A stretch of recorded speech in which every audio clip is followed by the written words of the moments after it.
ನಮ್ಮ ಮನೆಗಳಲ್ಲಿ 60 ವರ್ಷಕ್ಕಿಂತ ಮೇಲ್ಪಟ್ಟಂತವರು ಜಾರ್ ಬಿದ್ದು ಮೂಳೆ ಮುರಿದ್ರೆ ಅಥವಾ ಮರವಿನ ಕಾಯಿಲೆ ಶುರುವಾಯಿತು ಅಂದ್ರೆ ಇಡೀ ಕೌಟುಂಬಿಕ ಜೀವನ ಅಸ್ತವ್ಯಸ್ತ ಆಗ್ಬಿಡುತ್ತೆ. 60 ವರ್ಷ ಮೇಲ್ಪಟ್ಟಂತವರು ತಂದೆ ತಾಯಂದಿರು ಅಜ್ಜ ಅಜ್ಜಿದ್ರು ಬಾತ್ರೂಮ್ ಅಲ್ಲಿ ಜಾರ್ ಬಿದ್ರು, ಹಿಪ್ ಫ್ರಾಕ್ಚರ್ ಆಯ್ತು, ಆಪರೇಷನ್ ಅವಶ್ಯಕತೆ ಬಿತ್ತು, ಬೆಡ್ ರೆಸ್ಟ್ ಮಾಡುವಂತ ಅವಶ್ಯಕತೆ ಬಂದ್ಬಿಡ್ತು ಅಂದ್ರೆ ಏನೇನ್ ತೊಂದರೆ ಆಗ್ಬೋದು. ಅಥವಾ ಅವರ ಮರವಿನ ಕಾಯಿಲೆ ಶುರುವಾದಾಗ ಅವರ ಹೆಸರುಗಳನ್ನೇ ಮರಿತಾ ಇದ್ದಾರೆ, ಅಥವಾ ಅವ್ರು ತಗೊಳ್ಳೋ ಮೆಡಿಸಿನ್ ಅವ್ರಿಗೆ ನೆನಪಿಲ್ಲ, ಅಥವಾ ಮನೆಗೆ ಬರುವಂತಹ ದಾರಿನೇ ಗೊತ್ತಾಗ್ತಾ ಇಲ್ಲ ಅಂತಂದಾಗ ಏನೇನ್ ತೊಂದರೆ ಆಗ್ಬೋದು ಯೋಚನೆ ಮಾಡಿ. ಹೆಚ್ಚಿನವರು ಅಯ್ಯೋ ವಯಸ್ಸಾಯ್ತು ಇರ್ಲಿ ಬಿಡು ಇದು ಸಹಜ ಅಂತ ಅನ್ಕೋತಿರ್ತಾರೆ. ಆದ್ರೆ ಇದನ್ನ ತಡೆಗಟ್ಟೋದಕ್ಕೆ ಆಹಾರದಿಂದ ಸಾಧ್ಯ ಅಂದ್ರೆ ನಮ್ಗೆಲ್ಲ ಆಶ್ಚರ್ಯ ಆಗುತ್ತಲ್ಲ.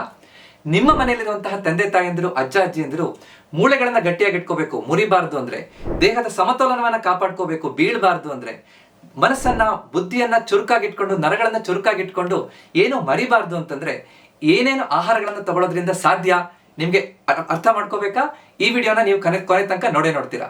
ನಮಸ್ಕಾರ, ನಾನು ನಿಮ್ಮ orthopaedic surgeon doctor Kishan Bhagwat.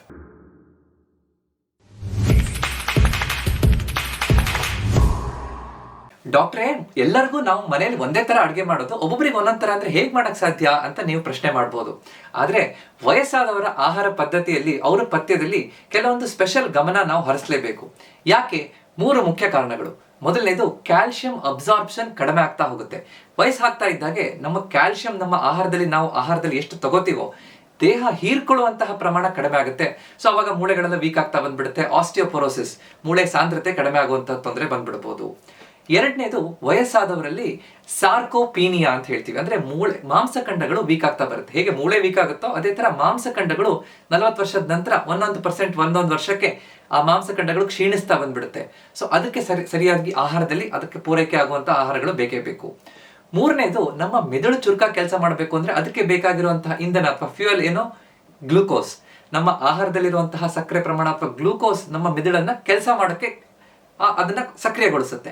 ಆದ್ರೆ ಅದು ಗ್ಲೂಕೋಸ್ ಮೆಟಬಾಲಿಸಮ್ ಎಷ್ಟು ಚುರುಕಾಗಿ ಎಷ್ಟು ಎಫಿಷಿಯೆಂಟ್ ಆಗಿ ಸಣ್ಣ ವಯಸ್ಸಲ್ಲಾಗುತ್ತೋ ವಯಸ್ಸಾದವರಲ್ಲಿ ಅಷ್ಟು ಎಫಿಷಿಯೆಂಟ್ ಆಗಿ ಆಗೋದಿಲ್ಲ.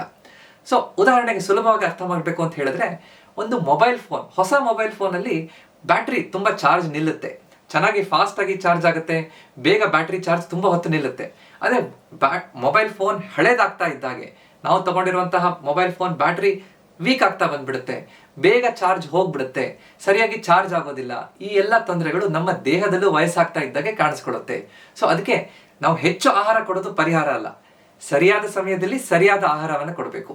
ಹೇಗೆ ಇದನ್ನು ಸರಿ ಮಾಡ್ಕೋಬೇಕು ನೋಡ್ತಾ ಹೋಗೋಣ. ಮೊದಲನೇದು, ಗಟ್ಟಿಯಾದ ಮೂಳೆಗಳಿಗೆ ಏನೇನ್ ಮಾಡ್ಬೇಕು, ಮೂಳೆ ಮುರಿಬಾರ್ದು ಅಂದ್ರೆ ಏನೇನ್ ಮಾಡ್ಬೇಕು ಅಂತ ಅರ್ಥ ಮಾಡ್ಕೊಳ್ಳೋಣ. ಹೆಚ್ಚಿನವರು ಮೂಳೆ ಮುರ್ಕೊಂಡು ವಯಸ್ಸಾದವ್ರನ್ನ ಕರ್ಕೊಂಡ್ ಬಂದವರು, ಡಾಕ್ಟರ್ ಇವರು ಪ್ರತಿದಿನ ಹಾಲು ಕುಡಿತಾ ಇದ್ರು, ಪ್ರತಿದಿನ ಕ್ಯಾಲ್ಸಿಯಂ ಮಾತ್ರೆ ತಗೋತಾ ಇದ್ರು, ಅಂದ್ರೂ ಮೂಳೆ ಮುರಿತಲ್ಲ ಯಾಕೆ ಅಂತ ಅನ್ಕೋತಿರ್ತಾರೆ. ಇದು ಅರ್ಧಂಬರ್ಧ ತಿಳುವಳಿಕೆ ಅಂತ ಹೇಳ್ಬೋದು. ಯಾಕಂದ್ರೆ ಕೇವಲ ಒಂದು ಬ್ರಿಕ್ ಅಂದ್ರೆ ಈ ಇಟ್ಟಿಗೆಯನ್ನ ಕೊಟ್ಟು ಮನೆ ಕಟ್ಟರಿ ಅಂದ್ರೆ ಸಾಧ್ಯ ಇಲ್ಲ. ಮನೆ ಕಟ್ಟಬೇಕು ಅಂದ್ರೆ ಇಟ್ಟಿಗೆನೂ ಬೇಕು, ಸಿಮೆಂಟು ಬೇಕು, ಸ್ಟೀಲ್ ರಾಡ್ಗಳು ಬೇಕು. ಎಲ್ಲರೂ ಸರಿಯಾಗಿ ಒಟ್ಟಿಗೆ ಕೆಲಸ ಮಾಡಿದಾಗ ಮಾತ್ರ ಕರೆಕ್ಟ್ ಆಗಿ ಮನೆ ಕಟ್ಟಲಿಕ್ಕೆ ಸಾಧ್ಯ. ಅದೇ ತರ ನಮ್ಮ ಮೂಳೆಗಳು ಅನ್ನುವಂಥದ್ದು ಒಂದು ಜೀವಂತ ವಸ್ತು, ಒಂದು ಜಡ ವಸ್ತು ಅಲ್ಲ. ಸೊ ಹೊಸ ಮೂಳೆಯಲ್ಲಿ ಒಳಗಡೆ ಇರುವಂತಹ ಕೋಶಗಳು ಬೆಳೀತಾ ಇರುತ್ತೆ, ಹಳೆ ಕೋಶಗಳನ್ನ ಅದು ಕ್ಲೀನ್ ಮಾಡ್ಕೊಂಡು ಅದು ಸಾಯ್ತಾ ಇರುತ್ತೆ. ಸೊ ಸರಿಯಾಗಿ ಮೂಳೆಗಳನ್ನ ಗಟ್ಟಿಯಾಗಿ ವಯಸ್ಸಾದ್ಮೇಲೆ ಇಟ್ಕೋಬೇಕು ಅಂತಂದ್ರೆ 5 ಮುಖ್ಯವಾದಂತಹ ಪದಾರ್ಥಗಳು ಬೇಕು. ಮೊದಲನೇದು ಕ್ಯಾಲ್ಸಿಯಂ. ಕ್ಯಾಲ್ಸಿಯಂ ಇಟ್ಟಿಗೆ ಇದ್ದಾಗೆ. ಕ್ಯಾಲ್ಸಿಯಂ ನಮಗೆ ಹಾಲಿನ ಪದಾರ್ಥಗಳಲ್ಲಿ ಬಹಳ ಚೆನ್ನಾಗಿ ಸಿಗುತ್ತೆ. ಹಾಲು, ಮೊಸರು ಇದನ್ನ ನಾವು ಕರೆಕ್ಟಾಗಿ ತಿನ್ಬೇಕು. ಎಳ್ಳಲ್ಲಿ ಸಿಗುತ್ತೆ, ರಾಗಿಯಲ್ಲಿ ಸಿಗುತ್ತೆ, ಹಸಿರು ಸೊಪ್ಪುಗಳಲ್ಲಿ ಸಿಗುತ್ತೆ. ಸೊ ಇದನ್ನ ನಾವು ಕರೆಕ್ಟಾಗಿ ಕ್ಯಾಲ್ಸಿಯಂ ಪೂರೈಕೆಗೆ ಆಹಾರದಲ್ಲಿ ಬದಲಾವಣೆಗಳನ್ನು ಮಾಡಬೇಕು. ಕೇವಲ ಕ್ಯಾಲ್ಸಿಯಂ ಅಷ್ಟೇ ಸಾಕ? ಖಂಡಿತ ಇಲ್ಲ. ಅದ್ರ ಜೊತೆಗೆ ಮುಖ್ಯವಾಗಿ ಎರಡನೇ ಮುಖ್ಯವಾದಂತಹ ವಸ್ತು ವಿಟಮಿನ್ ಡಿ ಬೇಕು. ಸನ್ಶೈನ್ ವಿಟಮಿನ್ ಅಂತ, ಸೂರ್ಯನ ಕಿರಣಕ್ಕೆ ನಾವು ಹೋದಾಗ ನಮಗೆ ಸಿಗುವಂತಹ ವಿಟಮಿನ್ ಡಿ.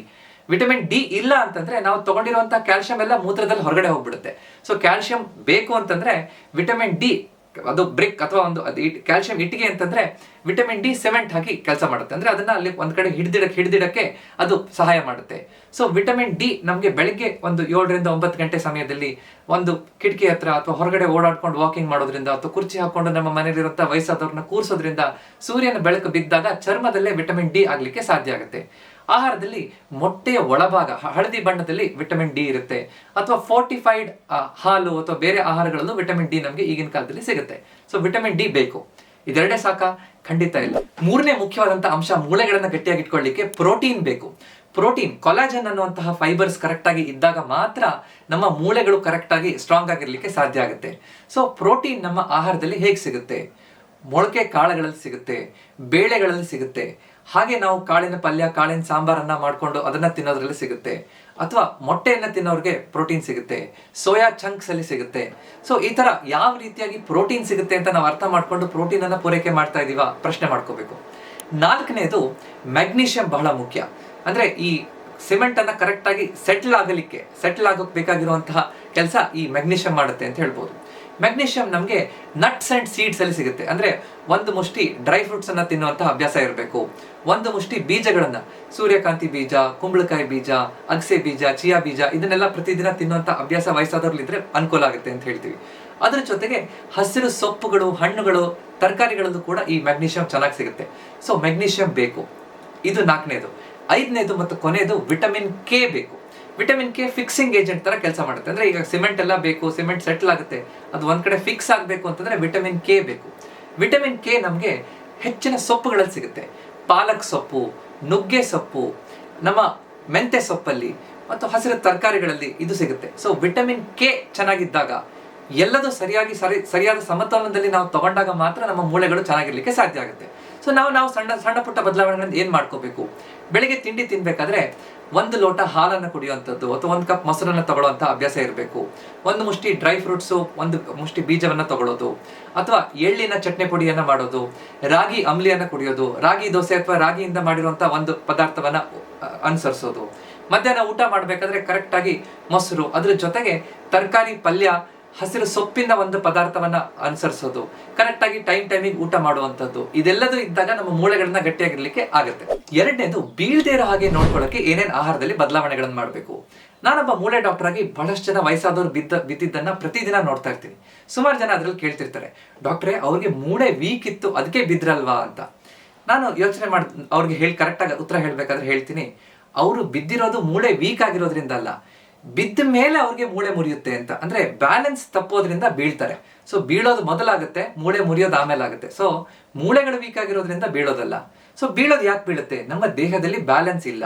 ಬ್ಯಾಲೆನ್ಸ್ ಅನ್ನ ಕರೆಕ್ಟ್ ಆಗಿ ಕಂಟ್ರೋಲ್ ಮಾಡಕ್ಕೆ 4 ಮುಖ್ಯವಾದಂತಹ ಅಂಗಗಳು ಬೇಕು.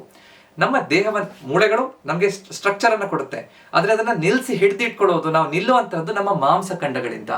ಅದನ್ನ ಕಂಟ್ರೋಲ್ ಮಾಡೋದು ಅಥವಾ ಮೂವ್ಮೆಂಟ್ ಮಾಡು ಅಂತ ಹೇಳುವಂಥದ್ದು ನಮ್ಮ ಮೆದುಳು. ಇದು ಸರಿಯಾಗಿರ್ಬೇಕು. ನಮ್ಮ ನರಗಳು, ಮೆದುಳಿಂದ ಕೈ ಕಾಲುಗಳಿಗೆ ಹೋಗುವಂತಹ ನರಗಳು ಕರೆಕ್ಟ್ ಆಗಿ ಸಿಗ್ನಲ್ ಕೊಟ್ಟಾಗ ಮಾತ್ರ ನಮ್ಮ ದೇಹವನ್ನ ಕರೆಕ್ಟ್ ಆಗಿ ಸರಿಯಾಗಿ ಇಟ್ಕೊಳ್ಳಿಕ್ಕೆ ಸಾಧ್ಯ ಆಗುತ್ತೆ. ನರಗಳು ಬೇಕು. ಕರೆಕ್ಟ್ ಆಗಿ ನಮ್ಮ ಇನ್ನರ್ ಇಯರ್ ಅಂತ, ನಮ್ಮ ಕಿವಿ ಒಳಗಡೆ ಇರುವಂತಹ ಇನ್ನರ್ ಇಯರ್ ಸರಿಯಾಗಿ ನಮ್ಮ ದೇಹದಲ್ಲಿ ಬೇರೆ ಬೇರೆ ಅಂಗಾಂಗಗಳ ಪೊಸಿಷನ್ ಅನ್ನ ಸೆನ್ಸ್ ಮಾಡುತ್ತೆ, ಬೀಳದೇ ಇರೋ ರೀತಿಯಲ್ಲಿ ನೋಡ್ಕೊಳ್ಳುತ್ತೆ. ಸೊ ಅದಕ್ಕೋಸ್ಕರ ನಮ್ಮ ಮಾಂಸಖಂಡಗಳು, ಮೆದುಳು, ನರಗಳು ಮತ್ತು ನಮ್ಮ ಒಳಗಡೆ ಇರುವಂತಹ ಕಿವಿ ಅದಷ್ಟು ಕರೆಕ್ಟ್ ಆಗಿ ಕೋಆರ್ಡಿನೇಟೆಡ್ ಆಗಿ ಟೀಮ್ ವರ್ಕ್ ಮಾಡಿದಾಗ ಮಾತ್ರ ಬೀಳದೇ ಇರೋ ರೀತಿ ನೋಡ್ಕೊಳ್ಳಿಕ್ ಸಾಧ್ಯ ಆಗುತ್ತೆ. ಸೊ ಇದನ್ನ ಸರಿಪಡಿಸಬೇಕು ಅಂದ್ರೆ ಆಹಾರದಲ್ಲಿ ಏನೇನು ಬದಲಾವಣೆ ಮಾಡಬೇಕು? ಸರಿಯಾದ ರೀತಿಯಲ್ಲಿ ಪ್ರೋಟೀನ್ ಬೇಕು, ನರಕ್ಕೆ ಬೇಕಾಗಿರುವಂತಹ ಆಹಾರ ಸರಿಯಾಗಿ ತಗೋಬೇಕು, ಎಲೆಕ್ಟ್ರೋಲೈಟ್ಸ್ ಬೇಕು. ಪ್ರೋಟೀನ್, ನಾನು ಈಗಾಗಲೇ ಹೇಳಿದಾಗೆ ಪ್ರೋಟೀನ್ ನಮಗೆ ಸಿಗುವಂತಹದ್ದು ಮೊಟ್ಟೆಯಲ್ಲಿ ಸಿಗುತ್ತೆ, ಪನ್ನೀರಲ್ಲಿ ಸಿಗುತ್ತೆ, ಹಾಲಿನ ಪದಾರ್ಥಗಳಲ್ಲಿ ಸಿಗುತ್ತೆ. ಸೊ ಪ್ರತಿದಿನ 1 ಮುಷ್ಟಿ ಅಥವಾ 1 ಬೌಲ್ ಮೊಳಕೆ ಕಾಳುಗಳನ್ನ ಬಳಸಬೇಕು. ಪನ್ನೀರ್ ಅಥವಾ ಸೋಯಾ ಚಂಕ್ಸ್ ಅನ್ನ ವಾರದಲ್ಲಿ 2 ರಿಂದ 3 ದಿನ ಆದ್ರೂ ಮಾಡಬೇಕು. ಕರೆಕ್ಟ್ ದಪ್ಪ ಇರುವಂತಹ ತೊವೆ ಅಥವಾ ಸಾಂಬಾರ್ ತಿಳಿ ಸಾರು ಮಾಡ್ತಾರೆ, ಅದ್ರಲ್ಲಿ ಏನು ಬೇಳೆಗಳೇ ಇರೋದಿಲ್ಲ. ಸೊ ಅದ್ರ ಬದಲು ಜಾಸ್ತಿ ದಪ್ಪ ಇರುವಂತಹ ತೊವೆ ಅಥವಾ ಸಾಂಬಾರನ್ನ ದಾಲನ್ನ ಮಾಡೋದ್ರಿಂದ ಅನುಕೂಲ ಆಗುತ್ತೆ. ಸೊ ಪ್ರತಿ ಒಂದು ಆಹಾರದಲ್ಲೂ, ಬೆಳಿಗ್ಗೆ ತಿಂಡಿ, ಮಧ್ಯಾಹ್ನ ಊಟ, ಸಂಜೆ ಅಥವಾ ರಾತ್ರಿ ಊಟದಲ್ಲೂ ಪ್ರತಿಯೊಂದರಲ್ಲೂ ಪ್ರೋಟೀನ್ ಎಲ್ಲಿದೆ ಅಂತ ನಾವು ಹುಡುಕ್ಬೇಕು. ಸರಿಯಾದ ಪ್ರೋಟೀನ್ ಇದ್ದಾಗ ನಮ್ಮ ಮಾಂಸಖಂಡಗಳು ಬ್ಯಾಲೆನ್ಸ್ ಸರಿಯಾಗಿರುತ್ತೆ, ಮೂಳೆಗಳು ಗಟ್ಟಿಯಾಗಿರ್ಲಿಕ್ಕೂ ಅನುಕೂಲ ಆಗುತ್ತೆ. ಅದ್ರ ಜೊತೆಗೆ ನಾವು ಕೊಡ್ಬೇಕಾಗಿರುವಂತಹ ನೆಕ್ಸ್ಟ್ ಇಂಪಾರ್ಟೆಂಟ್ ವಿಷಯ, ನಮ್ಮ ನರಗಳಿಗೆ ಚೆನ್ನಾಗಿ ಆರೋಗ್ಯ ಬೇಕು. ನರಗಳಿಗೆ ಮುಖ್ಯವಾಗಿ ಬೇಕಾಗಿರುವಂತಹದ್ದು ವಿಟಮಿನ್ B12. ಸರಿಯಾಗಿ ನರ ಒಂದು ಎಲೆಕ್ಟ್ರಿಕ್ ವೈರ್ ಇದ್ದಾಗೆ, ಅದಕ್ಕೆ ಕರೆಕ್ಟ್ ಆಗಿ ಕರೆಂಟ್ ಪಾಸ್ ಆಗಬೇಕು ಅಂತಂದ್ರೆ ಅದ್ರ ಮೇಲಿರುವಂತಹ ಮೈಲಿನ್ ಶೀಟ್ ಚೆನ್ನಾಗಿರ್ಬೇಕು ಅಂದ್ರೆ ವಿಟಮಿನ್ B12 ಸರಿಯಾಗಿರ್ಬೇಕು. ಇಲ್ಲ ಅಂದ್ರೆ ಕೈ ಕಾಲಲ್ಲಿ ಜುಮ್ ಬರೋದು, ನರ ಎಲ್ಲ ಸೆಳೆತ ಬರುವಂತದ್ದು, ಉರಿ ಬರುವಂತದ್ದು, ಈ ತರ ಹಲವಾರು ನರದ ಸಮಸ್ಯೆ ಕಾಣಿಸ್ಕೋಬಹುದು. ಸೊ ವಿಟಮಿನ್ B12 ಸರಿಯಾಗಿ ನಮಗೆ ಆಹಾರದಲ್ಲಿ ಹೆಚ್ಚಿನ ಸಲ ಸಿಗುವಂತಹದ್ದು ನಾನ್ ವೆಜಿಟೇರಿಯನ್ ಆಹಾರ ಮೂಲದವ್ರಿಗೆ, ಈ ಮೊಟ್ಟೆ ಅಥವಾ ಮೀನುಗಳನ್ನ ತಿನ್ನೋರಿಗೆ ಸಿಗುತ್ತೆ. ಸೊ ಸಸ್ಯಾಹಾರಿ ಆಹಾರ ಮೂಲದಲ್ಲಿ ತಗೊಳ್ಳುವಂತವ್ರಿಗೆ ಈ ವಿಟಮಿನ್ B12 ಡೈರೆಕ್ಟ್ ಆಗಿ ಸಿಗದೆ ಇರಬಹುದು. ಸೊ ಅದಕ್ಕೆ ಫಾರ್ಟಿಫೈಡ್ ಆಹಾರ ಸಿಗುತ್ತಾ? ಸಸ್ಯಾಹಾರಿ ಮೂಲದವರು ಏನೇನ್ ಮಾಡಬೇಕು ಅನ್ನೋದ್ರ ಬಗ್ಗೆ ಡೀಟೇಲ್ಡ್ ಆಗಿ ನಾನು ಈ ವಿಡಿಯೋದಲ್ಲಿ ವಿಟಮಿನ್ B12 ಹೇಗೆ ಪೂರೈಕೆ ಮಾಡಬಹುದು ಹೇಳಿದ್ದೀನಿ, ಅದನ್ನ ನೀವು ನೋಡ್ಕೋಬಹುದು. ಸೊ ವಿಟಮಿನ್ B12 ಮತ್ತು ಬೇರೆ ಪೂರಕ ವಿಟಮಿನ್ಗಳು ನರಕ್ಕೆ ಬೇಕಾಗಿರುವಂತದ್ದು ನಾವು ಸರಿಯಾಗಿ ಕೊಡಬೇಕು.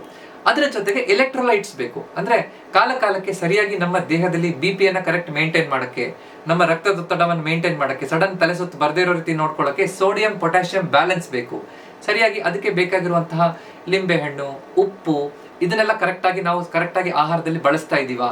ಕೇವಲ ವಯಸ್ಸಾಯ್ತು ಅಂತ ತಕ್ಷಣ ಚಪ್ಪೆ ಆಹಾರ ಮಾಡುವಂತದ್ದು ಒಳ್ಳೆಯದಲ್ಲ. ಸರಿಯಾದ ಸಮತೋಲನದಲ್ಲಿ ಈ ಲವಣಾಂಶಗಳನ್ನು ಕೂಡ ಹಾಕುವಂಥದ್ದು ಬಹಳ ಮುಖ್ಯ. ಎಳ್ನೀರನ್ನ ಕಾಲಕ್ಕೆ ಕೊಡೋದು, ವಾರದಲ್ಲಿ 2 ದಿನ 3 ದಿನ ಎಳ್ನೀರು ಕುಡಿಯೋದ್ರಿಂದ ಅನುಕೂಲ ಆಗುತ್ತೆ. ಶುಗರ್ ಇದ್ದವ್ರಿಗೆ ಕರೆಕ್ಟಾಗಿ ಪಥ್ಯ ಮಾಡಿಕೊಂಡು ಇದನ್ನೆಲ್ಲ ಕರೆಕ್ಟ್ ಬ್ಯಾಲೆನ್ಸ್ ಮಾಡೋದ್ರಿಂದ ಅನುಕೂಲ ಆಗುತ್ತೆ. ಸೊ ಸರಿಯಾದ ರೀತಿಯಲ್ಲಿ ಪ್ರೋಟೀನ್ ಪೂರೈಕೆ ಮಾಡಿಕೊಂಡು ನಮ್ಮ ಮಾಂಸಖಂಡಗಳನ್ನ ಗಟ್ಟಿಯಾಗಿ ಇಟ್ಕೊಳ್ಳುವಂಥದ್ದು, ನರಗಳನ್ನ ಸರಿಯಾಗಿ ಬೇಕಾಗಿರುವಂತಹ ವಿಟಮಿನ್ ಲವಣಾಂಶಗಳನ್ನ ಕೊಡೋದ್ರಿಂದ ನಮ್ಮ ಬ್ಯಾಲೆನ್ಸ್ ಅನ್ನು ಮೇಂಟೈನ್ ಮಾಡ್ಲಿಕ್ಕೆ ಸಾಧ್ಯ. ಬೀಳ್ದೇ ಇರೋ ರೀತಿಯಲ್ಲಿ ನೋಡ್ಕೋಬಹುದು. ಸೊ ಇದು ಕೇವಲ ಕ್ಯಾಲ್ಸಿಯಂ ಸಮಸ್ಯೆ ಅಥವಾ ಮೂಳೆ ಸಮಸ್ಯೆಯಿಂದ ಬೀಳೋದಲ್ಲ, ನಮ್ಮ ಬ್ಯಾಲೆನ್ಸ್ ಸಮಸ್ಯೆಯಿಂದ ಬೀಳುವಂತದ್ದು. ಅದನ್ನ ತಡೆಗಟ್ಟಲಿಕ್ಕೆ ಸಾಧ್ಯ. ಮೂರನೇದು ಮತ್ತು ಅತ್ಯಂತ ಮುಖ್ಯವಾದಂತದ್ದು, ನಮ್ಮ ಮನೆಯಲ್ಲಿ ಇರುವಂತಹ ಹಿರಿಯರಿಗೆ ಮೆದುಳು ಚುರುಕಾಗಿರ್ಬೇಕು, ನರಗಳು ಚುರುಕಾಗಿರ್ಬೇಕು, ಮರವಿನ ಕಾಯಿಲೆ ಬರಬಾರದು ಅಂದ್ರೆ ಆಹಾರದಲ್ಲಿ ಏನೇನು ಬದಲಾವಣೆ ಮಾಡಬೇಕು. ಮುಖ್ಯವಾಗಿ ಹಲವಾರು ಜನ ನೆನಪಿನ ಶಕ್ತಿ ಹೋಗ್ತಾ ಇದೆ ಅಂತಂದ್ರೆ ಆಲ್ಝೈಮರ್ಸ್ ಕಾಯಿಲೆ ಬಂತ ಅಂತ ಕೇಳ್ತಿರ್ತಾರೆ. ಎಲ್ಲರಿಗೂ ಆಲ್ಝೈಮರ್ಸ್ ಕಾಯಿಲೆ ಬಂದಿರಲ್ಲ. ಮೊದಲು ಶುರು ಆಗ್ಬೇಕಾದ್ರೆ ಹೆಚ್ಚಿನ ಸಲ ಬೇಕಾಗಿರುವಂತಹ ಪೋಷಕಾಂಶಗಳು ಮೆದುಳಿಗೆ ಹೋಗದೆ ಇದ್ದಾಗ ಈ ನೆನಪಿನ ಶಕ್ತಿ ಕಡಿಮೆ ಆಗುವಂತ ಸಾಧ್ಯತೆ ಇರುತ್ತೆ. ಸೊ ಮೆದುಳಿಗೆ ಮುಖ್ಯವಾಗಿ 3 ರೀತಿಯಾದಂತಹ ಪೋಷಕಾಂಶಗಳು ಬೇಕು. ಒಂದು, ಒಳ್ಳೆ ಕೊಬ್ಬಿನ ಅಂಶ ಬೇಕು. ಕೊಬ್ಬಿನ ಅಂಶ ಚೆನ್ನಾಗಿದ್ರೆ ಮೈಲಿನ್ ಶೀತ್ ಚೆನ್ನಾಗಿರುತ್ತೆ, ಮೆಮೊರಿ ಸೆಲ್ಸ್ಗಳು ಕರೆಕ್ಟ್ ಆಗಿ ಆಕ್ಟಿವ್ ಆಗಿರುತ್ತೆ, ಅದು ಪ್ರೊಟೆಕ್ಟೆಡ್ ಆಗಿರುತ್ತೆ. ಅದ್ರ ಜೊತೆಗೆ ಆಂಟಿ ಆಕ್ಸಿಡೆಂಟ್ಸ್ ಬೇಕು. ಆಂಟಿ ಆಕ್ಸಿಡೆಂಟ್ಸ್ ಅನ್ನುವಂಥದ್ದು ನಮ್ಮ ಮನೆಯನ್ನ ನಾವು ಹೇಗೆ ದಿನ ಗುಡಿಸ್ತೀವೋ, ಹೇಗೆ ನಾವು ಊರನ್ನ ಕ್ಲೀನ್ ಆಗಿ ಇಟ್ಕೋತೀವೋ, ನಮ್ಮ ಮೆದುಳಲ್ಲಿ ದೇಹದಲ್ಲಿ ಹಲವಾರು ಟಾಕ್ಸಿನ್ಸ್, ವಿಷ ಪದಾರ್ಥಗಳಿರುತ್ತೆ. ಆಕ್ಸಿಡೇಟಿವ್ ಸ್ಟ್ರೆಸ್ ಇಂದ ತೊಂದರೆ ಆಗ್ತಾ ಇರುತ್ತೆ. ಅದನ್ನ ಕ್ಲೀನ್ ಮಾಡಕ್ಕೆ ಆಂಟಿ ಆಕ್ಸಿಡೆಂಟ್ಸ್ ಇರುವಂತ ಆಹಾರ ಹೆಚ್ಚು ತಗೊಳ್ಳೋದ್ರಿಂದ ಅನುಕೂಲ ಆಗುತ್ತೆ.